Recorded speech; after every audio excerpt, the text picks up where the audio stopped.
మీరు 90 తాగుతారా, క్వార్టర్ తాగుతారా, ఫుల్ హాఫ్ తాగుతారా, ఫుల్ తాగుతారా? ఫస్ట్ 90. కొంచెం తీసుకుంటారు. ఫస్ట్ లెగవగానే ఉదయాన్నే ఆయన కొంచెం అబ్బా వర్క్ ఉంటే ఉదయాన్నే వేయను నేను. సరే ఇప్పుడు ఎక్స్ప్లెయిన్ చేస్తా.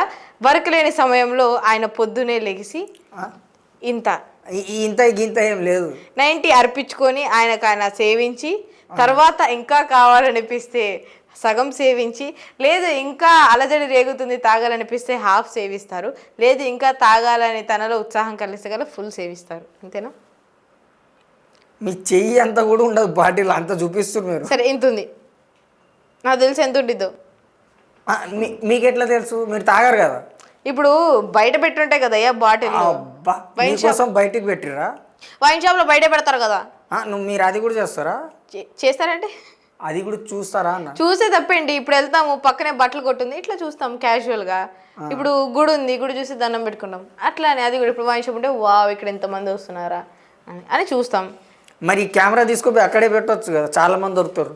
ఇప్పుడు సరే నేను క్వశ్చన్ అడుగుతా, వైన్ షాప్ పక్కనే ఎందుకు ఆమ్లెట్లు వేస్తూ ఉంటారు? ఆమ్లెట్ షాప్స్ వాడికి గిరాక్ కావాలి కాబట్టి. కాదు, ఇంకోటి ఉంది. ఏంది గుడ్డు పలగొట్టి వేస్తాడు, ఇంకేముంది? కాదు, ఇంకొకటి ఉంది. ఇంకేముంది? ఉంది. నా బుర్ర నువ్వు తినేస్తున్నావు. ఇంకేంటో చెప్పు. అదే ఉంది చెప్పాలి. ఏముంటది? వైన్ షాప్ పక్కనే ఆమ్లెట్స్ ఎందుకు వేస్తారు? తినడానికి. దేనికి వేస్తాడు? కాదు, ఇంకా ఆలోచించాలి. ఆలోచించాలంటే ఇప్పుడు నేను గుద్ది రావాలి? కాదు, ఇంకా ఆలోచించాలి.